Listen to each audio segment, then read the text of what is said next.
There have been some great questions from the audience, also some great questions from our viewers. Let's take a look at a couple of them, and the Minister listening on, and perhaps he can try and help answer these questions. Here's a suggestion from Mbuso Mohlane. He is saying, why not build a wall? Let the army take control of the border. We are the only country where foreigners do as they please. Hashtag Zimbabwean Nigerian. All right, Mbuso writing to us at the Morning Live Twitter account. Zwele Kude, he is saying, I have waited for my citizenship for 4 years since 2010, and they are still verifying my permanent residence. Now, this is a problem, his permanent residence permit. So there are those delays and those backlogs that we're talking about, Minister. So what is going to happen on this behalf? I mean, there's so many. Here we go. Here's another one. I'm not too sure who that one was from. All right. Okay, don't worry. I'm not going to read those to you. I think those two are vitally important. I can see that we're scrolling through them. Well, here's another one, and I think this is important, from Alert South Africa. Minister, have a look at this one, because this pertains to your staff. And people are saying out there, why do you keep employing people who have no passion for the job at hand and to give first-class service? So there's one issue that I think you can respond to, because these are your employers, and obviously you can do something to motivate them more, or perhaps find other people that will do the job with passion in order to give us South Africans and those working with Home Affairs the best possible treatment that you can. All right, so those are the questions that we've highlighted, and we'd love you to talk about. Leanne, thank you very much indeed. So, Minister, can you employ the army to help patrol the border? I think government decided against that approach. But we opted for the option of the Border Management Agency, which is going to deal with the people who, the security, the fence around our border, managing the people who cross the border, directing them towards the ports of entry, ensuring that we can regulate their entry and exit into the country. And the Border Management Agency will also deal with customs issues and all other related issues to border management. And it's expected that it will come into operation by 2016. So we are working furiously. At the present moment, we have just concluded some feasibility studies as to how you establish it. There's going to be some trips by officials to specific countries with a profile similar to ours to check how they deal with their border management, so that we can then, as we work towards establishing our own, we know that we have the right formula. The purpose of the Border Management Agency is not to shut anybody out of South Africa. South Africa cannot exist in isolation. South Africa needs immigrants. South Africa benefits from immigrants. They contribute towards our economy. If you look at the people from Zimbabwe who get on the buses on a daily basis, come to South Africa to buy whatever they want to buy, they contribute towards our retail sector. The same with people from Lesotho, Swaziland, and even Mozambique. We cannot say to those people who benefit towns like Musina, towns like Nkomazi in Mpumalanga, right up to Johannesburg itself. You can't say to them, no, we don't want you here. But all we are trying to do is to regulate their entry so that we can also guarantee them security whilst they are traveling into South Africa and out, and make their experience of South Africa worthwhile. All right, service delivery keeps coming up, and is it because you have staff that don't care, that are not passionate? Ms. Sorrel Boyers writes, the minister should try and make a phone call through to Home Affairs. An American friend of hers called 5 numbers for 3 days and nobody even answered the phone. So perhaps test your system yourself. Pick up the phone. My own office has told me that they've experienced the same. My own office has experienced the same, where you call certain offices, nobody picks up the phone, or people pick up the phone and then drop it. So these are issues that, as I say, it has to start with the top management. They've got to be able to answer for the people they have hired in their offices and the type of service which they are delivering and why they are doing so. So yes, I understand those issues, and that's why I'm saying the issue of professionalizing Home Affairs is so critical, because no amount of technology is going to make Home Affairs the type of department that our people want. And that is why I say we will continue to visit our offices, both announced and unannounced, so that we are able to help them improve. And I've asked the Deputy Minister to take charge of the responsibility of our front offices and their performance. And I'm convinced that if it is led at the executive level, we will begin over the next few years to see the changes that we want. All right. Abridged and unabridged birth certificates, why do we need both? What's the story there? And there's one woman who phoned and said that when she had to wait for this unabridged birth certificate, and when it finally came back, it had spelling mistakes. The unabridged birth certificate is required when you travel abroad with your child, because we are part of the international effort against child trafficking and child smuggling. And that is why we are saying, if you are to leave the country with a child, or if you are coming with a child into South Africa, you need to be in possession of that child's unabridged birth certificate as well as passport.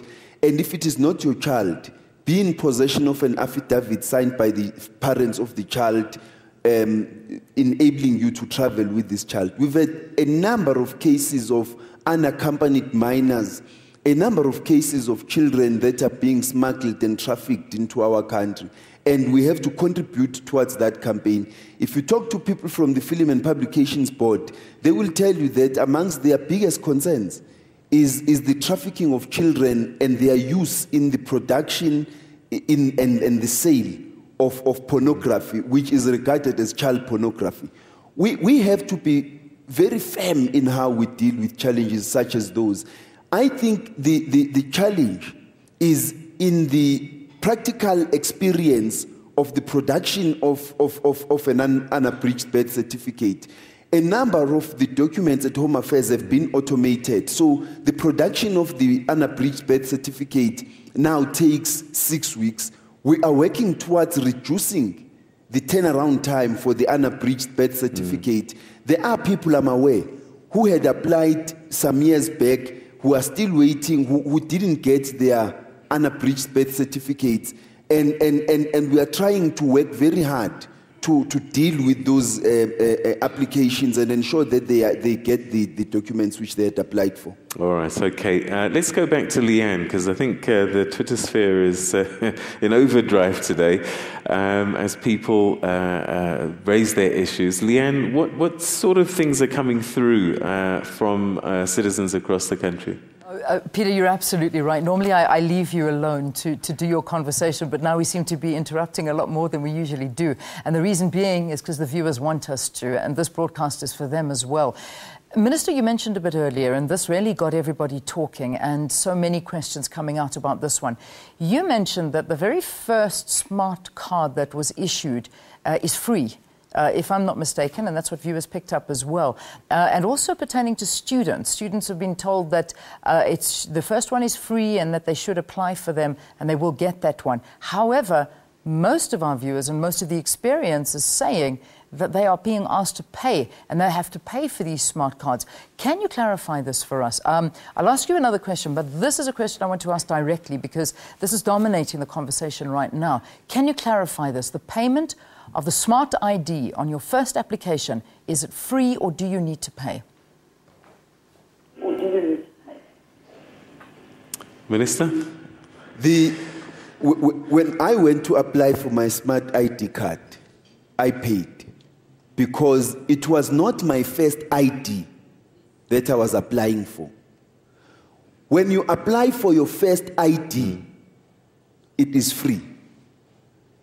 Reissues are not free.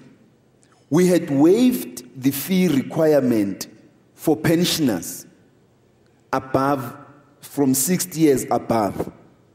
But with regard to everyone else who already is in possession of the green barcoded document, when you now go to apply for an ID card, it is not free because you already are in possession of an ID document.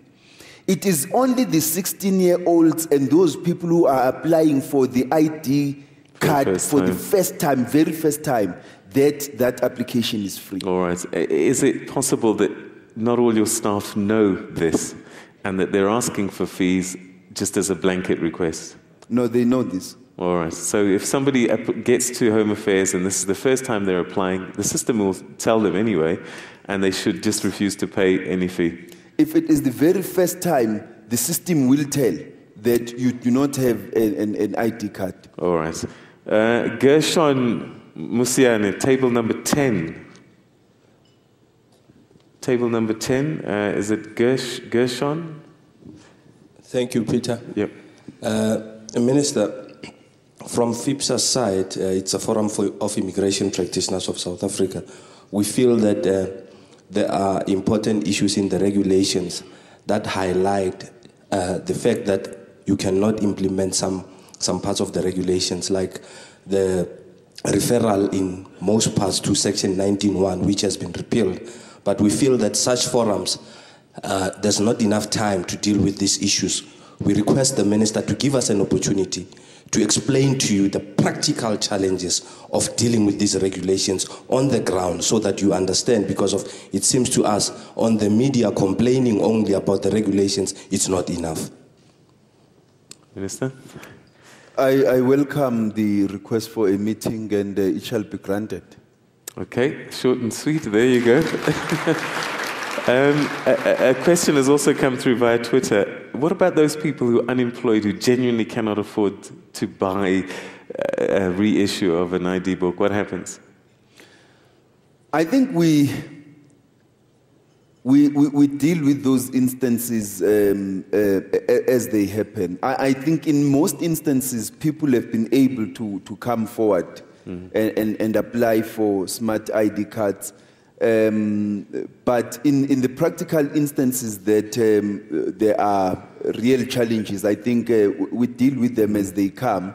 We have not, we can request a waiver for the fee requirement from National Treasury for certain categories of people.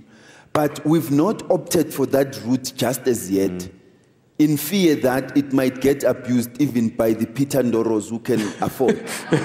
So let us for now deal with the ID applications, with the ID card applications, and then be able, when we are confronted with the real challenges of those who just can't afford because of unemployment and poverty, to then find a special dispensation to deal with them, to ensure that they also can have their ID cards. Where are we with the smart ID card rollout? Because I know that not all the offices are able to do it at this stage. At what point will that happen? We are going to, you see, the smart ID card application is fully automated. So you need to design your office such that it is able to deal with that process. So 70 of such offices across the country have been designated. 40 will be added during this financial year, and that increases in the next financial years. So we hope that over the next 5 years, we are going to be dealing with replacing the green barcoded document with the smart ID card. And so the flip side is that it creates high volumes in those offices which have been designated as smart ID card offices, like your Barak Street in Cape Town. It receives high volumes of people. But once we increase the numbers of offices which are designated as smart ID card offices, we will then be in a position to disseminate the applications and fast track the process. Okay, Kathy is on table number 4. Kathy? can't quite read your surname, so if you want to say it, it's up to you. Thank you, Mr. Minister, and thank you to the Department of Home Affairs staff. Firstly, Mr. Minister, I would really like to thank your executives that have engaged at head office. They've really been helpful. It's a long way that they've come through. My question is on the spouses who are married to South Africans. Say, for instance, they've been married for something like 4 years or 5 years, and for some reason or the other, the permit expires. You realize 2 days later, my permit has expired. What are we going to do with them? Because they already have kids here, there are Makotis here in the nation. Yeah, are you splitting up families, Minister? No. It's not us who are doing that. It's the people who are not aware that their permits are expiring. I think people have a responsibility. I think people have a responsibility to... Your bank card, you don't leave it to expire. You ensure that before it expires, you apply for a new one, because you know the inconvenience of not being able to withdraw money to buy bread and milk for your children. Why must it be different for a permit? I think it should be the same. I'm going to go back to Judge Yekiso's judgment in the Western Cape, and he says that the officials had not exercised their discretion appropriately, that the families were suffering prejudice and were not considered a threat to the security of the country. Are we in a situation where the legislation is not looking at the individuals and the individual cases, and it's one bullet for everybody? Look, I don't want to make an extensive comment on that judgment, because, as I've said earlier, we are taking it for review. We think certain facts were not considered in the judgment. But what we have said is that we are willing to cooperate with the families that are facing these challenges. If they come to us and say we have this particular challenge, we are willing to work with them to resolve those issues. But, you know, Peter, one other thing that I neglected to mention about our offices, it's actually, and I'm happy that Usis Kethi commends some of our officials, because it's not everybody who must be painted with the same brush. We've got offices, I've had emails of people saying to me, go to Randburg office, I received excellent service, thank them for me. I received another email last week from somebody who received excellent service somewhere in Limpopo last week. And so there are offices which are leading lights in terms of service delivery. But so that we don't say all Home Affairs officials and all Home Affairs offices are bad. There are those that we will be awarding tonight who have done excellently in terms of discharging their mandate. And I think all those people need to be known, they need to be commended for the good work that they are doing. All right. Barbara de Kock is on table number 11. Barbara de Kock. Good morning, Minister. First of all, I'd like to say thank you for giving us this opportunity for public comment, because with the implementation of the new act, you didn't give us enough time for public comment. Coming to my question, VFS General Manager Rishan Mahabir stated that he has created more than 100 jobs in his 11 centers open around the country. With the appointment of VFS, thousands of South Africans have lost their jobs. How does this fit in with the government's vision of creating 6 million jobs? Minister.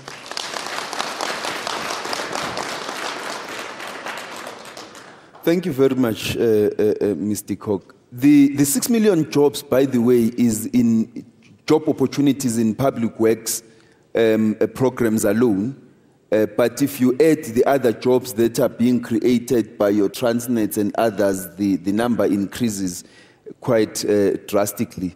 So this wouldn't fit there. But secondly, there was enough time during the discussion of the legislation, and we consulted extensively with the Immigration Advisory Board on these regulations. So we believe that we did consult extensively from the 2007 when the first amendment was being done, 2009 when the second amendment, set of amendments were being done. There's been a discussion and discussion and discussion. But let me say, we have to weigh here the interest of the department to improve its services by ensuring that the application for visas is done speedily and in an efficient manner, and then the interests of those who initially had found business in the absence of these new changes that we have now introduced. And so I think that where we are, we can't determine for someone else how they are going to do business. We can only determine for how we are going to offer services. And this was about service delivery. It was about us. All right. Minister, we've literally run out of time, but I was sure that you're desperate to get feedback from people where the problem areas are. How can they inform you of where the issues are, where the problems are, so that you can go and sort it out? I have an email address. And